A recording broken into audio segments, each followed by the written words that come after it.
বিশ্বকাপ খেলতে টাইগারদের ভারতে যাওয়া না যাওয়া নিয়ে উত্তাল দেশের ক্রিকেট। গেল 10 দিন ধরে এই ইস্যু এত বেশি আলোচনায় এসেছে যে সবাই যেন ভুলেই গেছে চলছে বাংলাদেশ ক্রিকেটের সবচেয়ে জমজমাট আয়োজন বিপিএল। অবশ্য আলোচনায় না থাকার কারণ বিপিএল এরও কম না। এবারের আসর এখনো পর্যন্ত দেখেনি কোনো 200 রানের দলীয় ইনিংস, প্রতিযোগিতাপূর্ণ ম্যাচও হয়েছে কম।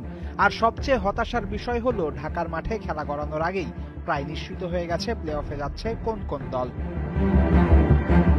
সিলেট পর্ব শেষে বিপিএল পয়েন্ট টেবিলের শীর্ষে আছে রাজশাহী ওয়ারিয়র্স 10 পয়েন্ট নিয়ে। বিসিবির আওতাধীন দল চট্টগ্রাম রয়্যালস আছে টেবিলের 2 নম্বরে। 3-এ থাকা সিলেট টাইটান্সের পয়েন্ট 10 এবং রাজশাহী চট্টগ্রামের সাথে সিলেটেরও নিশ্চিত বিপিএল প্লে অফ। বড় বাজেটের দল রংপুর রাইডার্স 8 ম্যাচে 8 পয়েন্ট নিয়ে আছে 4-এ। 5 এবং 6-এ থাকা ঢাকা নোয়াখালীর অবস্থাও রংপুরের মতোই। তবে প্লে অফে চতুর্থ দল হওয়ার সবচেয়ে ভালো সুযোগ রাইডার্সের কাছেই আছে। নিলামের টেবিল থেকেই ইমপ্রেস করে আসছে ওয়ারিয়র্স। 8 ম্যাচে 6 জয় নিয়ে